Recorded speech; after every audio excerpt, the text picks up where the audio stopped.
What's good, my fellow crafters? Timeless Traveler here today with another tutorial, and today we're going to go over how to build an item sorter that also filters out non-stackable items.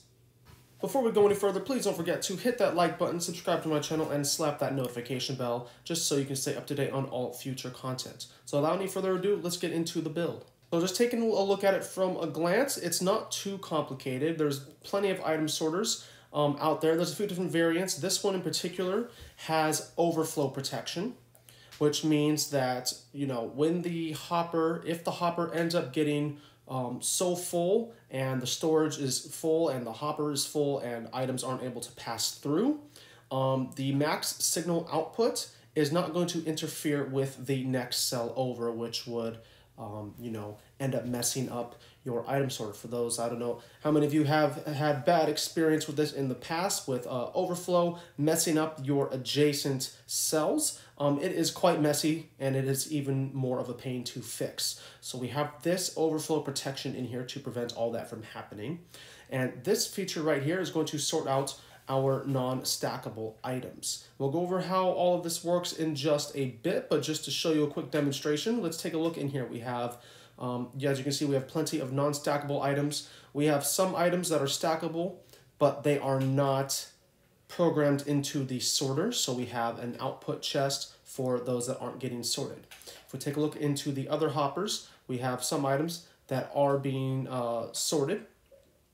And right now we just have this hopper powered, so none of the items go through. So once we flick this lever, you can see the circuitry happening. Some of the redstone signals are changing. Items are passing through.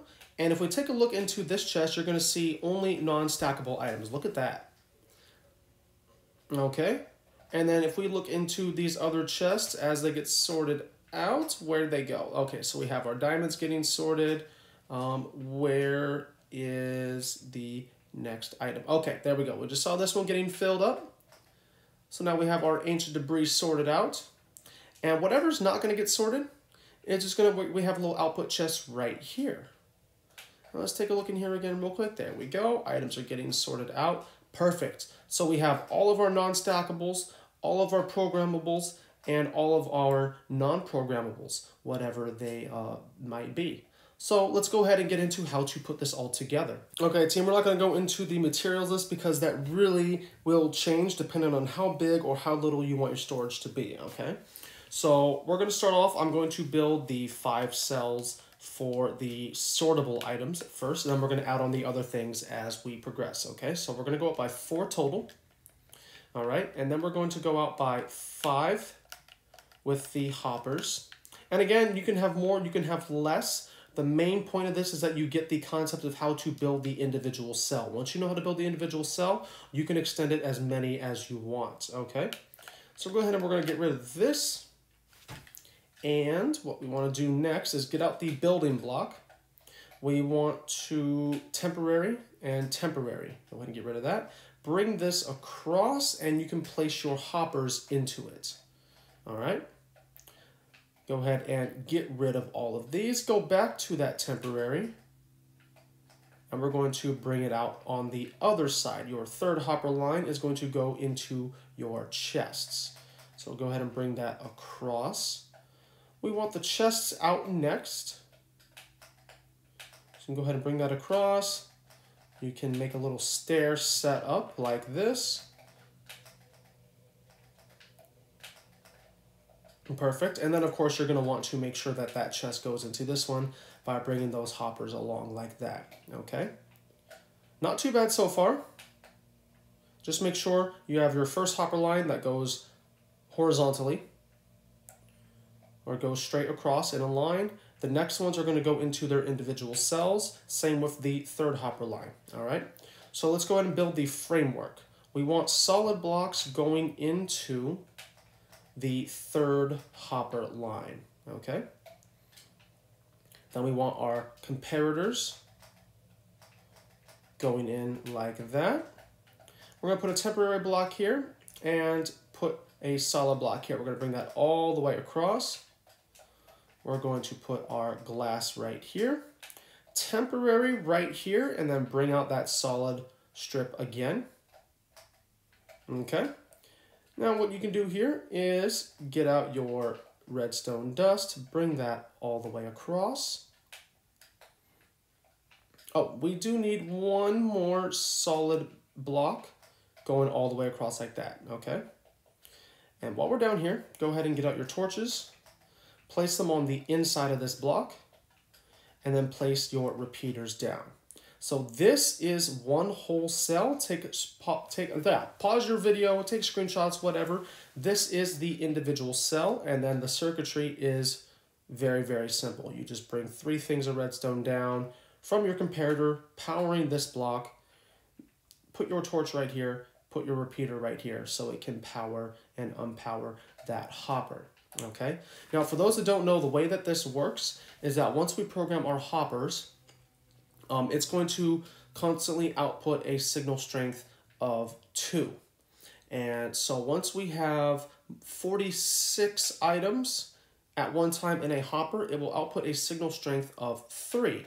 Once it outputs a signal strength of 3, it's going to power this block, which unpowers the torch, unpowers the repeater, unpowers the block, unlocks the hopper, allowing whatever items you set up in this hopper to pass through into your respective storages.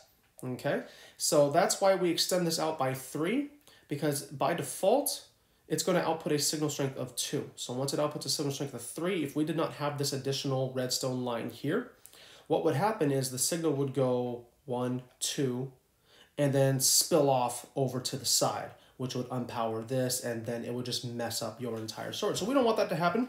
So trust me when I say just you want to stick by something that has overflow protection, okay? Now, we're going to go ahead and we're going to add in the output chest. Now, you don't have to do this if you don't want to. This is purely optional. I'm just putting this here to show you what you can do with items that don't get sorted out, okay? Go ahead and you just put a hopper with the chest here. So whatever doesn't pass through these hoppers, it's just going to end up in that chest right here, okay? So now we're going to go ahead and we're going to add our non-stackable filter. So get out your hoppers, and going into this one, we're going to go up by 1 and 2. We want to make sure that we don't skip that one. We want to make sure that there's a space here. You'll see why in just a moment. So what we're going to do now is go ahead and place that down. Get out a temporary, put your block right here. We can get out our chest, bring that down, connect it up, like so, okay? Now we're gonna wanna get rid of that solid block here and put in your hopper, perfect. All right, now go ahead, place a solid block here, place temporary, build that over by 2, bring this down, and then temporary, place it over, keep that temporary there, place it right here. Get rid of that solid block, and this is your framework for the non-stackable items, okay? Now let's go into the circuitry. Go ahead and get out your comparator.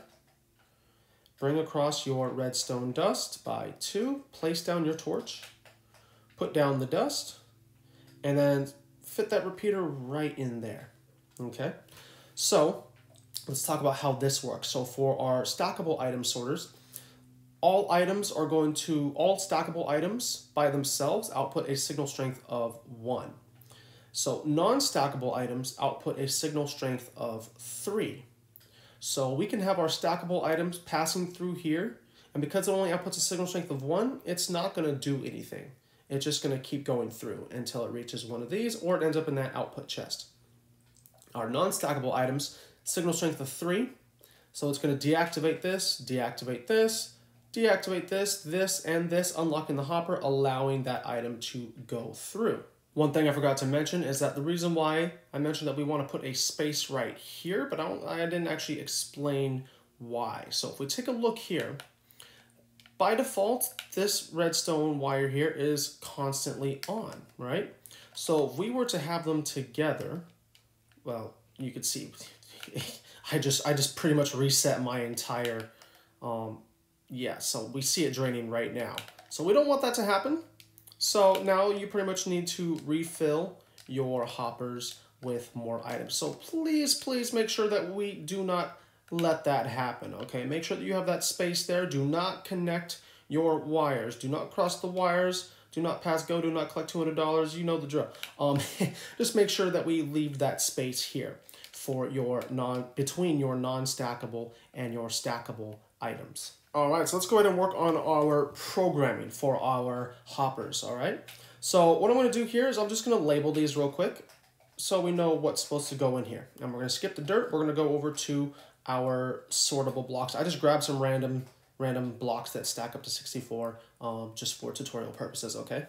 So what we do now is you go to your second hopper line. So we have the first one, and then we have the second one. The second one is always going to be your programmed line, okay?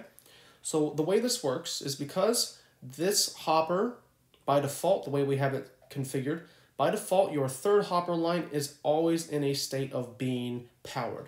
So no item is going to go through, okay? Because of this, we can put items in this hopper and they won't go through until it gets unpowered. So we're going to set it up to unpower for specific blocks. So go ahead, and what we're gonna do here is I'm gonna take this dirt. Now this is a filler block, meaning that we're just filling in those 4 spaces, and then we're gonna put in more items that we want to have sorted. Obviously, if you're gonna sort out dirt, you're not gonna wanna put dirt in here.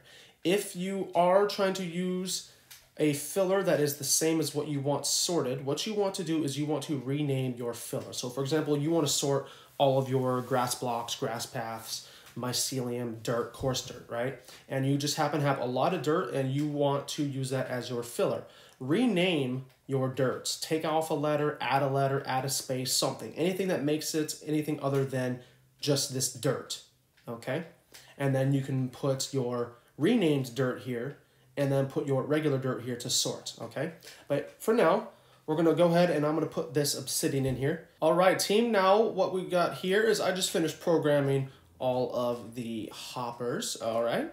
We have them all labeled up and they are empty, as we can see here. Our output chest is empty and this output chest is also empty. Everything's all configured. Let's give it one final test. What I did was I just added on an additional hopper and I placed a chest in here to place all of the items in here, okay? So if we go ahead, and this is going to be not sorted, we got the non-stackable items here, and what we should see now is this chest should be filling up, perfect, and then we have our non-stackables that just went through, and now we have, there we go, we have all of the items getting sorted that need to be sorted out. Perfect, well there you go everyone, that is how to do an item sorter with a non-stackable filter. And that's all the time we have for today, everyone. Thank you all again so much for joining. Once again, I am Timeless Traveler. Don't forget to like and subscribe to my channel. Hit that notification bell if you have not already. Let me know how this build worked out for you. If you just learned about how to sort out non-stackable items, much like I recently did not too long ago. Let me know how this build works out for you. Let me know if you have any questions, any complications with the build, any troubleshooting. I am going to be available most of the time to answer your questions. So just let me know, leave a comment below, and until next time, I will see you all again later.